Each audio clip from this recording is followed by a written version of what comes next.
Good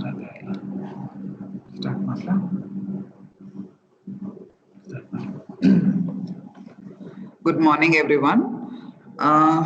We're starting off the class on, before I start off the class on Plasmodium, a small notice that internal assessment has been announced. So your wish is granted. You can take up your internal assessments on the mobile. So it's as easy as texting.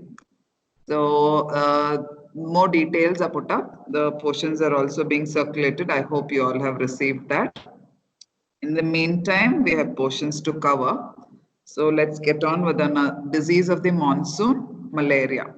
Okay. Now, malaria, you all are aware, it is because it is transmitted through the female Anopheles mosquito.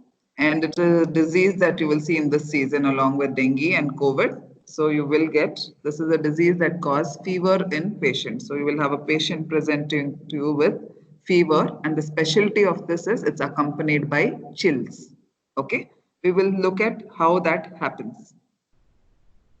So as you're aware, it is a sporozoan parasite.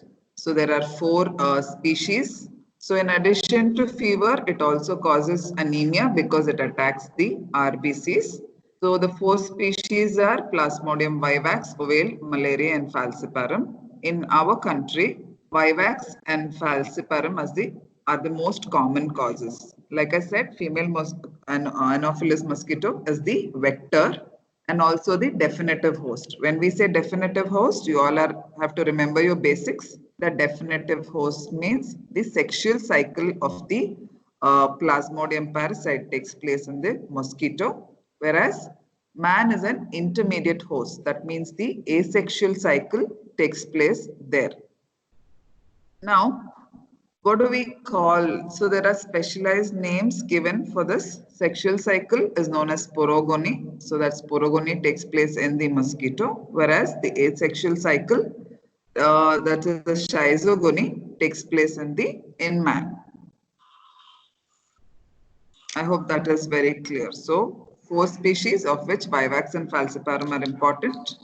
Man is an intermediate host, whereas mosquito is the definitive host. So you have sexual cycle, that is sporogony in mosquitoes, and the asexual cycle, schizogony in man.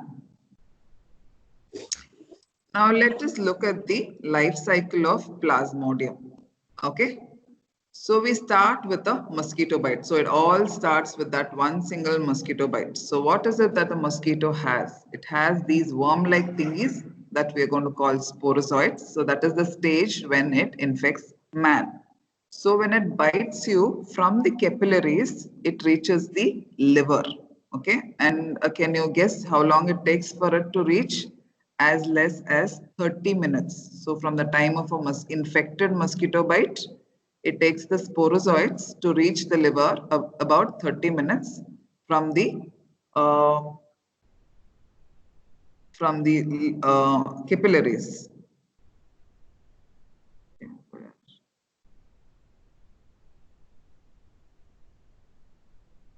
Just a moment.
Start. Santosh, record. Continue record after. Oops. Okay.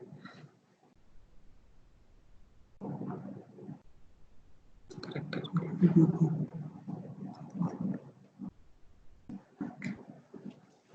So, sorry for the interruption. So we'll start again. So you have a mosquito which is infected. So when it takes a blood meal from a man, so what it's basically doing is giving you an injection of sporozoites. So it takes as less as 30 minutes to reach from the capillary site, the site of the bite at the capillary end to the liver is 30 minutes. So what happens in the liver? So you have the liver cell here, the sporozoite is infecting this liver cell. So it undergoes development inside the liver cell to form something, a rounded structure that you're seeing here as a schizont. Okay. So basically it is fattening itself up in the human liver cell, hence you see a schizont. Now once the schizont reaches a certain stage, it releases something known as merozoites. Okay. So what? So up till this stage, it is all happening in the liver. So we call it the human liver stage, or and from then on, it is these merozoites are going to go and infect your RBCs. Okay, which is why we call it an exoerythrocytic cycle, meaning it is outside the RBC and it is inside the liver. Are we clear about this? So from the site of the bite up to the liver would be your liver stage and also known as your exoerythrocytic cycle. So if you're getting confused, you can think of this as a human liver stage. From this point on, when the schizont ruptures, what it does do is release merozoites. Now, this is the stage that will affect your RBC. So again, once the RBC is infected, it undergoes a stage known as a ring stage, where the parasite is going to curl and going to make itself look like a ring. So that from that stage is an immature trophozoite stage. Then it undergoes maturation to become a mature trophozoite. Okay. Here again, it becomes a schizont. This is different from what you saw in the liver. So the RBC schizonts are different. Again, they will multiply so much till the RBC bursts. Okay. And each time an RBC bursts and releases, the schizont releases the trophozoites here, you will get a spike of fever. Remember, because this is in the RBC, so it's in the blood. Okay, so this cycle will keep continuing till lots of RBCs are infected. So are we clear? You had a merozoite entering an RBC. It underwent an immature trophozoite stage or a ring stage. Then it became a mature trophozoite. Again, a different kind of a schizont. It ruptured, released into the blood, and that gives rise to your spike of fever that you will see. And this spike of fever varies from species to species. I will come to it in a bit. Okay. And then after it happens, so some of these ruptured, the merozoites from here will become a gametocytes. Okay, so the initial part of the sexual cycle will start here, but the fertilization will not take place here.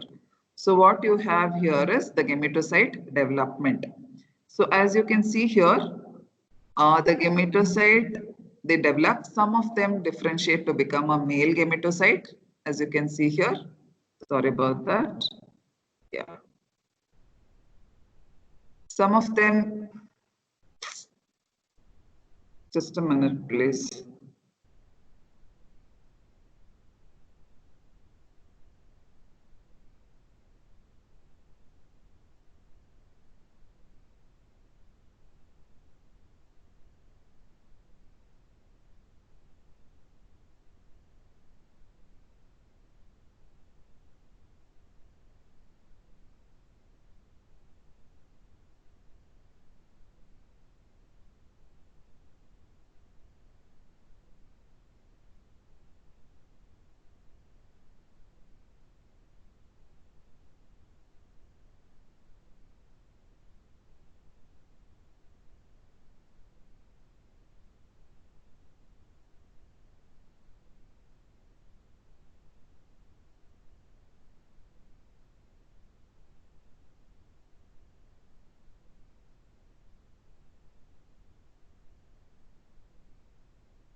maintain community.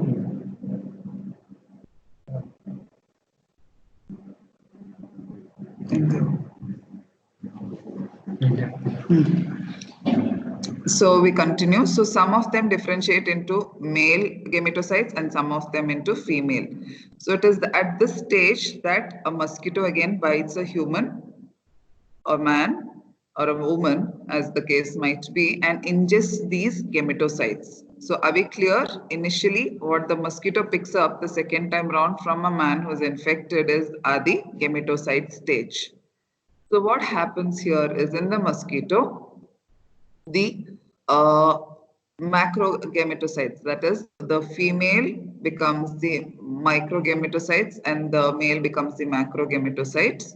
Okay, and they undergo fertilization in the stomach of the mosquito, in the epithelium of the stomach of the mosquito, and they together, after fertilization, you have something known as a ookinete.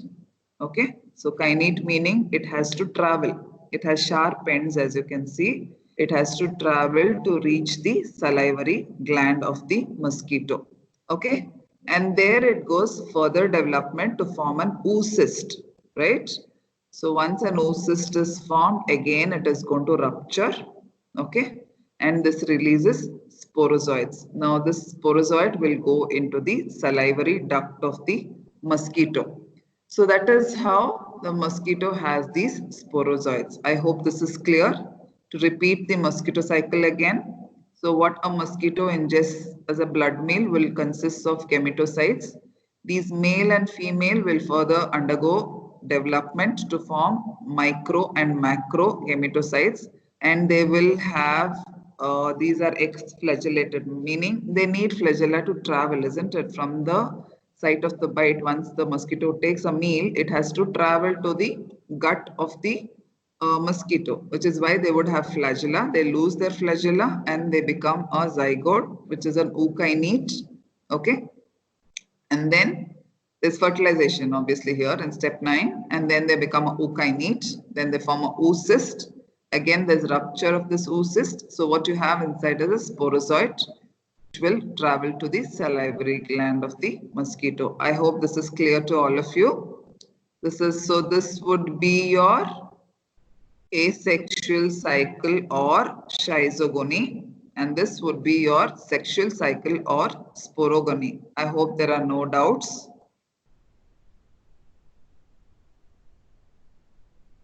Like I said, it takes about 30 minutes from the bite of the mosquito to the hepatocytes, 30 minutes.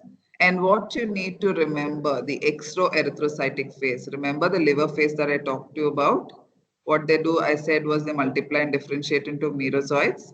So one thing special about ovale and vivax, okay, they produce latent hypnozoites, meaning there is a stage they're going to hide. It's like they're hypnotized, and once they wake up, they're going to cause a relapsing malaria.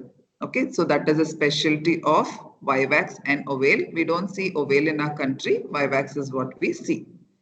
So what is special about the erythrocytic phase? Like I said, they get released from the liver, they infect the red blood cells, and they differentiate into, just a minute.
Sorry about that.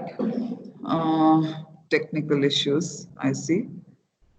I hope you are able to see the slides. Okay. Now we were talking about the erythrocytic phase. So we see that they are turning into ring-shaped trophozoites. If you remember the earlier life cycle diagram that I showed you. So this is going to differentiate into a schizon filled with merozoites. This would again infect more. So as you see here, I told you each time a schizon ruptures, it will cause fever. So the rupturing depends upon the kind of species that you get infected with. Okay. So in case of malaria, it is for 48 hours. Okay. That means every 48 hour, the patient will have a spike of fever. All right. Can take control.